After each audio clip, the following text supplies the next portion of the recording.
चलिए आगे। क्या आपने कभी सोचा है कि अत्यधिक व्यायाम करने के बाद आपकी पेशियों में ऐंठन क्यों होती है? ऐंठन तब होती है जब पेशियां अवायवीय रूप से श्वसन करती है। इस प्रक्रम में ग्लूकोज के आंशिक विखंडन में लैक्टिक अम्ल और कार्बन डाइऑक्साइड बनते हैं। लैक्टिक अम्ल का संचयन पेशियों में ऐंठन उत्पन्न करता है। गर्म पानी से स्नान करने अथवा शरीर की मालिश करवाने पर ऐंठन से आराम मिलता है। क्या आप अनुमान लगा सकते हैं ऐसा क्यों होता है? गर्म जल से स्नान अथवा शरीर की मालिश करने से रक्त का संचरण बढ़ जाता है। इसके परिणाम स्वरूप पेशी कोशिकाओं को ऑक्सीजन की आपूर्ति बढ़ जाती है। ऑक्सीजन की आपूर्ति बढ़ जाने से लैक्टिक अम्ल का कार्बन डाइऑक्साइड और जल में पूर्ण विखंडन हो जाता है। चलिए अब आगे हमें यहाँ पे बताया गया है 10.2 श्वसन। अपने नाखूनों और मुख को कसकर बंद कर लीजिए और घड़ी की ओर देखिए। आप कितनी देर तक इन दोनों को बंद रख पाएंगे और कुछ समय बाद आपने क्या महसूस किया? आप उस समय को नोट कीजिए जब तक आप अपनी सांस को रोक के रख सकते हैं। तो आपको अपनी सांस को रोक के रखना है ना। चलिए अब आगे। अतः अब आप यह जान गए होंगे कि आप बिना सांस लिए अधिक देर तक जीवित नहीं रह सकते। श्वसन या सांस लेने का अर्थ है ऑक्सीजन समृद्ध वायु को अंदर खींचना या ग्रहण करना, कार्बन डाइऑक्साइड की समृद्ध वायु को बाहर निकालना। ऑक्सीजन समृद्ध वायु को शरीर के अंदर लेने में, अतः श्वसन कार्बन डाइऑक्साइड समृद्ध वायु को बाहर निकालने में उच्च श्वसन कहलाता है। यह एक सतत प्रक्रम प्रत्येक जीव के जीवन में हर समय अर्थात जीवन पर्यंत होता है। चलिए अब आगे। कोई व्यक्ति 1 मिनट में जितनी बार श्वसन करता है वह उसकी श्वसन दर कहलाती है। अतः श्वसन और उच्छ्वसन दोनों साथ साथ होते रहते हैं और एक श्वास अथवा सांस का अर्थ है अतः श्वसन एक उच्छ्वसन। क्या आप अपनी श्वसन दर का पता लगाना चाहोगे? क्या आप यह जानना चाहोगे कि श्वसन दर स्थिर होती है अथवा यह शरीर के आवश्यकता के अनुसार परिवर्तित होती रहती है? आइए हम इसका पता लगाने के लिए एक क्रियाकलाप करते हैं। चलिए क्रियाकलाप 10.2। सामान्यतः हमें यह आभास ही नहीं होता है कि हम श्वसन कर रहे हैं। हालांकि यदि आप कोशिश करें तो आप श्वसन दर की गणना कर सकते हैं। इसे ज्ञात करने के लिए आप विश्राम की स्थिति में बैठ कर सांस लीजिए और छोड़िए और पता लगाइए कि आप 1 मिनट में कितनी बार सांस अंदर से बाहर लेते हैं और कितनी बार बाहर निकालते हैं। क्या आप उतनी ही बार अतः श्वसन करते हैं जितनी बार उच्छ्वसन करते हैं? आप तेज चलना और दौड़ने के बाद अपनी श्वसन दर की गणना कीजिए। अपनी श्वसन दर को दौड़ना और बंद करने की तुरंत बाद और फिर पूर्ण विश्राम कर लेने के बाद ज्ञात कीजिए। अपने निष्कर्ष को सारणी 10.1 में लिखिए और विभिन्न स्थितियों में अपनी श्वसन दर की तुलना अपने सहपाठियों की श्वसन दर से कीजिए। तो आपको ये करना है कि आप अगर दौड़ रहे हो तो दौड़ने के बाद आप अपनी सांस की दर के 1 मिनट में आप कितनी बार सांस अंदर बाहर ले सकते हो और विश्राम करने के बाद भी आपको ये अनुभव करना है कि आप कितनी बार। तो आपको उस तरीके की गणना कर क्या यहाँ पे सारणी बताई गई है जिसमें 10.1 में आपको दर्शाना है। चलिए आगे। उपरोक्त क्रियाकलापों से आपने यह आवश्यक अनुभव किया होगा कि जब किसी व्यक्ति को अतिरिक्त ऊर्जा की आवश्यकता होती है तो वह तेजी से श्वसन करने लगता है। इसके परिणाम स्वरूप हमारी कोशिकाओं देखिए यहाँ पे आपको बताई गई सारणी, इसमें आपको भरना है। चलिए, को अधिक ऑक्सीजन की आपूर्ति होती है और यह भोजन के विखंडन की दर को बढ़ा देती है, जिससे कि अधिक ऊर्जा निमुक्त होती है। क्या इससे यह स्पष्ट हो जाता है कि शारीरिक क्रियाकलापों के बाद हमें भूख क्यों लगती है?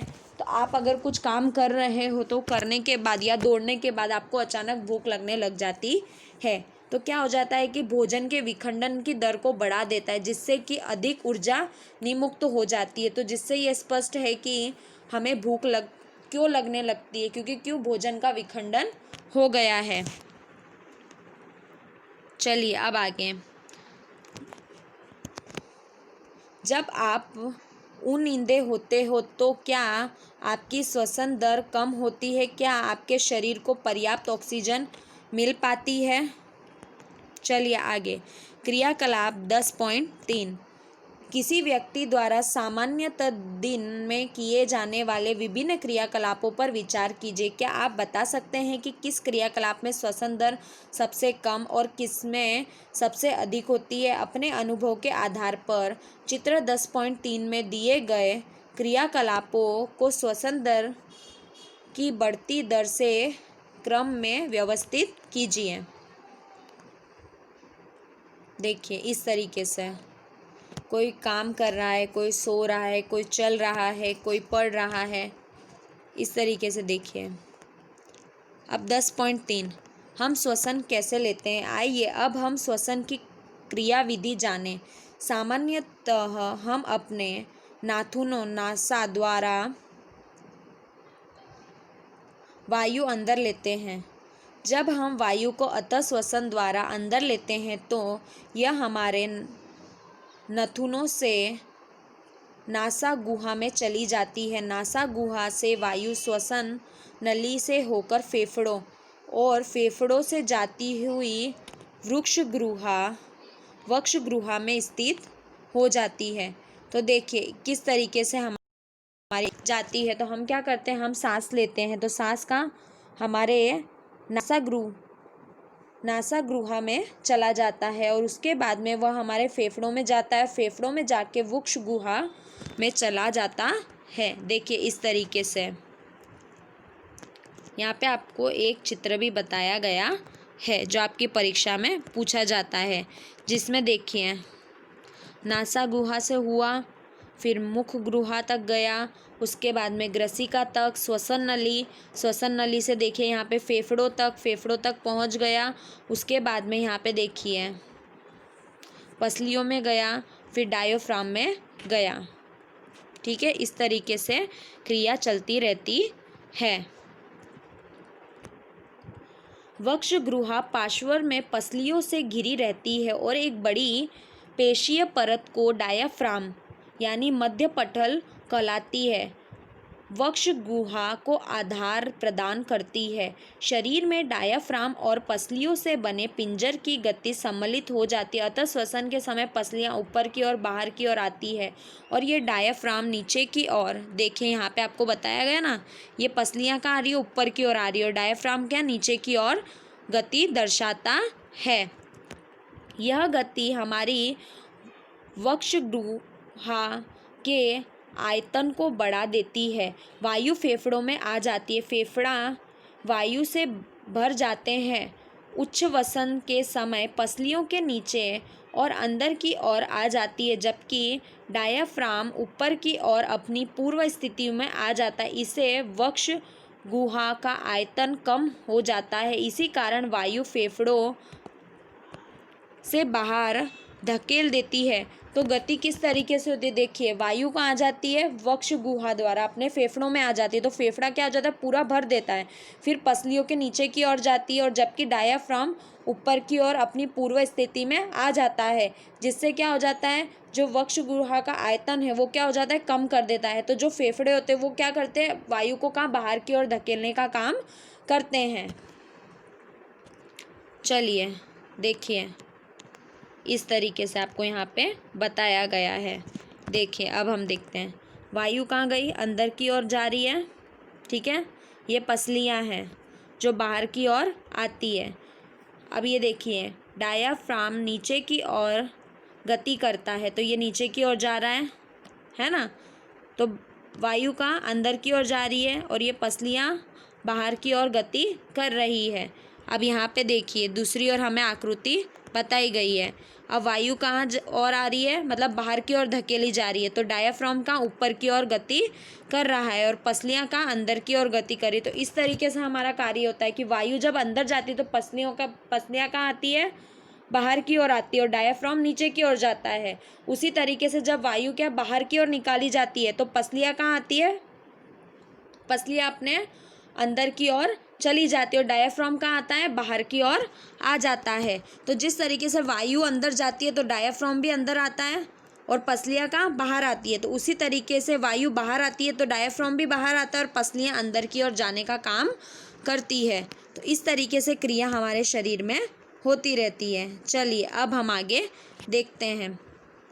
अपने शरीर में हम इन गतियों को आसानी से अनुभव कर सकते। एक गहरी सांस लीजिए और अपनी हथेली को उदर पर रखिए और उदर की गति को अनुभव कीजिए। आप क्या पाते हैं?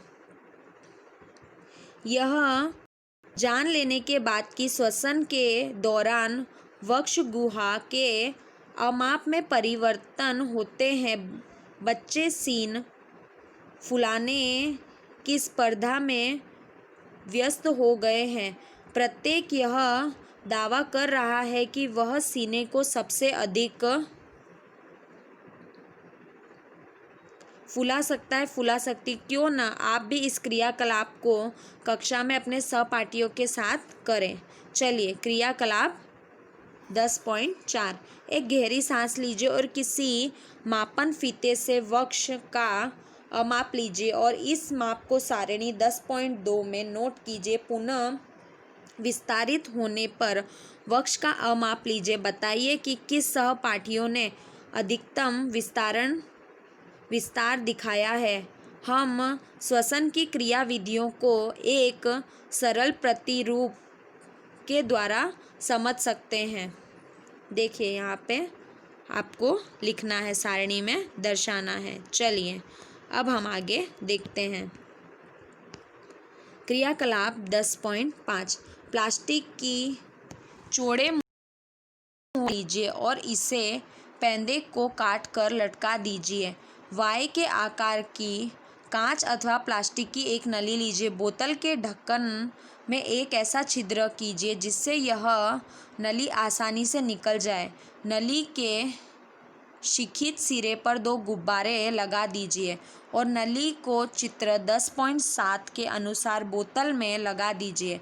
अब बोतल का ढक्कन लगा दीजिए और तथा उसे इस प्रकार सील बंद कर दीजिए कि वायु रुद्र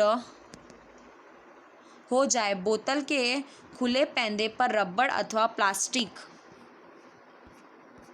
देखिए आपको इस तरीके का क्रियाकलाप करना है। एक पतली शीट तानकर किसी रबड़ बैंड की सहायता से बांध दीजिए। फेफड़ों में होने वाले प्रसार को समझने के लिए रबड़ की परत को पकड़कर आधार से नीचे की ओर खींचिए और गुब्बारे को देखिए।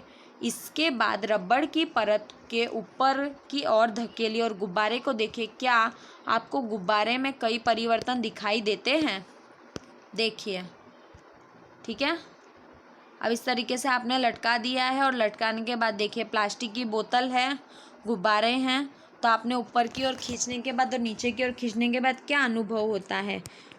देखिए इस मॉडल में गुब्बारे किस अंक को प्रदर्शित करते हैं, रबड़ की परत किसे प्रदर्शित करती है। अब आप श्वसन की क्रियाविधि को समझने में समर्थ हो गए हैं। तो देखिए हम लोगों ने किस तरीके से यहाँ पे बनाया है।